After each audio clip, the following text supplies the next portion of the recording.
Hi, my name is Elise, and I am a certified professional coach. I own and operate a business called Coaching to Thrive, and I help my clients figure out their who, what, when, where, why, and how of life.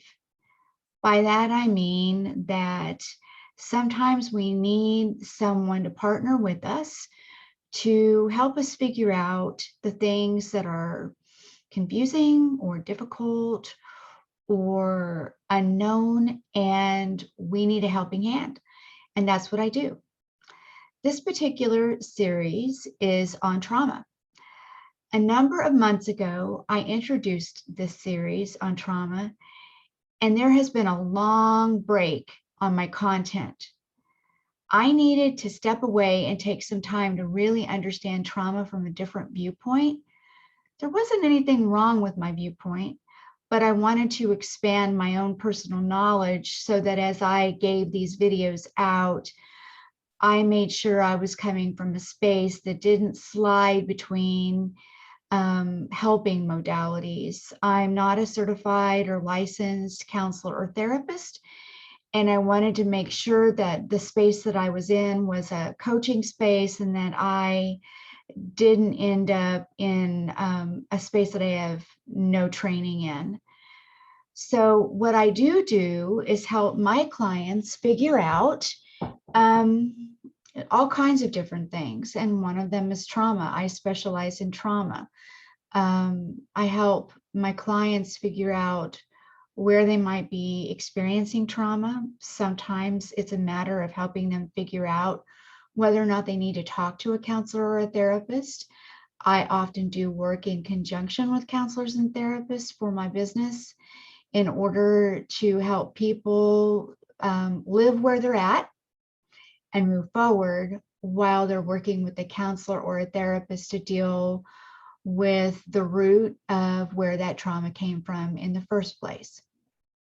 So this particular video is dedicated to exploring the different terms of trauma.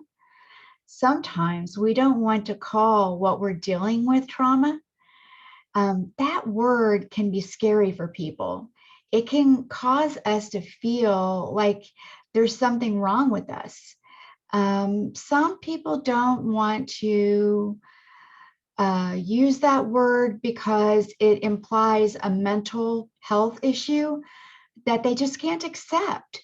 They're not comfortable with it. So we have a tendency of labeling trauma as something else.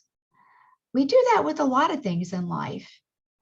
Have you ever labeled one thing something else so that you can accept what you're dealing with or going through or just generally facing? I know I have. I'm going to use an example for myself of this very topic. I'm going to use the word depression. That's a big word for a lot of people. I can remember a time when I didn't want to label what I was going through as depression. And so I found all kinds of words to describe what I was going through. Mild anxiety, I just wasn't feeling it. I was feeling blue. It's going to pass. Tomorrow is going to be a better day. I'm not depressed. I'm just feeling sad. All of these different types of ways that I described what I was going through and completely avoiding the elephant in the room of using the word depression. If I use the word depression, it might have taken my mind down the thought that maybe I needed some help, or maybe I needed someone to intervene for me. And I wasn't willing to accept that at one point in time in my life.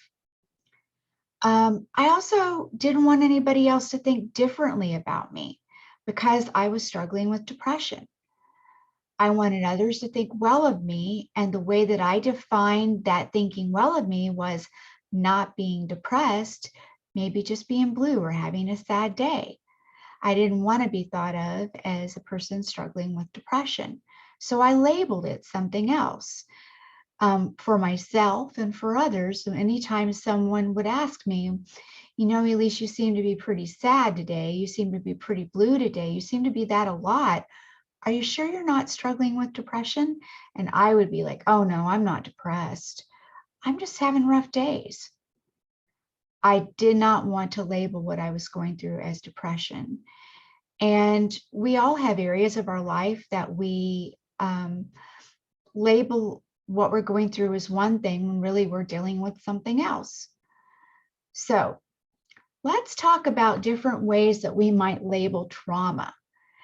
I'm going to give you a list of words, and let's see if any of them jump out for you. I want to say that when I was thinking about the words that go with trauma, I came up with my own personal list, and then I decided that I was going to check out a thesaurus and find synonyms of the word trauma to see if there were any additional words on it that I hadn't thought of. And I was quite surprised to find all of the different ways that we will frequently use, or the words we will frequently use to replace trauma with. So here we go. Let's look at synonyms of trauma. Anguish, agony, confusion, damage, ordeal, shock, strain, stress, suffering, torture, upheaval, wound, disturbance, hurt, jolt, outburst, upset. These are common everyday words that have many different types of reasons for them. Some of them might be traumatic, others might not have anything to do with trauma. We do need to be careful when we're looking at our lives and remember that we don't have a traumatic event hiding behind every bush like a boogeyman. But some of these words could actually be replacement words for the word trauma if we don't want to use that word. There's another word, or it's really an acronym, that we will frequently use for the word trauma, and it's a lot more familiar, and that's PTSD, or post-traumatic stress disorder. Usually PTSD comes from some type of a traumatic event or multiple traumatic events over time. And so we don't use the word trauma, but we might say, well, I'm struggling with PTSD. I use that word or that acronym when I did my first video introducing the trauma series. And I used what happened with me with regard to 9/11. That was for me, and still is, a real event. And I still experience PTSD or trauma related to what I saw and what I heard around 9/11. And I'm still battling with it intermittently, even after all of these years. So what do you think about that list? Did any of those words jump out at you as, oh yeah, I've had that happen to me? I'd never thought about it being trauma. Well, we're going to do a little bit of an exploration now and see what rises up for you. So we all have different reasons for replacing words. Figuring out why we can't accept the word trauma and why we need to replace it with something else. Some of that could be done by a counselor or a therapist if it's really something that has jumped out at you and it's a prevalent thought that won't let you go. Let's say you had a lot of jolts in your life, a lot of things that kept you off balance, and you've never been able to get past it. You might want to work with a counselor or a therapist to figure out your whys, get into the root of what's going on with you so that you can move past it. Other things you might have intermittently have happened to you, and you could work with someone else and get some understanding of it and let it go, move past it, and work through it in a different way. But we're going to take one of these words and we're going to explore this specific word a little bit. And the word we're going to use is upheaval. I've heard this word used a lot by people in various different contexts, but frequently when I hear it, the thought that crosses my mind is, what trauma are you dealing with that's causing this upheaval to constantly be going on in your life? Think about this. Have you ever said, I can't seem to get it together? I feel like everything is chaos. My life feels like it's a constant place of upheaval right now. These are potentially words that indicate you might have some kind of trauma going on. It's also possible that you're just dealing with something or some things that aren't necessarily trauma. It's just life happening that's outside of your control due to circumstances that you don't get any say in, that are being defined by other people. And when that happens, being able to tell the differences can be really important.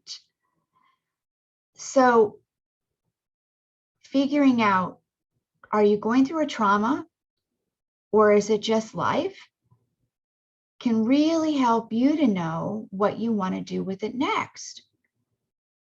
So we're going to explore this a little bit more. We're going to stick with the word upheaval. And let's say that you work in a toxic work environment. Or maybe your work environment is great, but you have a toxic boss. And your life is in a constant state of upheaval around your work zone. And it might not have started out as trauma when you first started having it happen, because it took a little while for your reality to set in. And so eventually, though, it could turn into trauma if you're being put down, belittled, constantly criticized, made to feel bad about yourself, made to feel bad about your work. And it creates a toxic space on a more than short-term basis, and you start experiencing trauma due to this upheaval. Or maybe the upheaval is you got a new boss, and this new boss is changing everything in your work environment. They're changing your job scope, they're changing your job description. They've either added a ton more work to you or taken work away. Whatever these type of situations are, the upheaval that's happening can create a traumatic mindset within the space that you're working. Or let's go to home life. Maybe you're having a constant upheaval in your home life. It doesn't have to be something big and splashy. It could be something as simple as your children are growing up and they're not needing you as much, and they're off doing their own thing, and all of a sudden your house is a lot quieter than it used to be. Or maybe you're becoming an empty nester. Your kids are leaving home and you're not sure what to do with yourself next. Or maybe your trauma is you are going through a separation or a divorce, or maybe you've lost a spouse or lost a child. Sometimes those are easier things to call traumas, but sometimes we still don't want to use that word. And we might say, well, my life is just full of upheaval right now, and I don't know what to do, and I don't know where to go, and everything is chaos. And but you don't want to use the word trauma because you think there's a stigmatism to using the word trauma.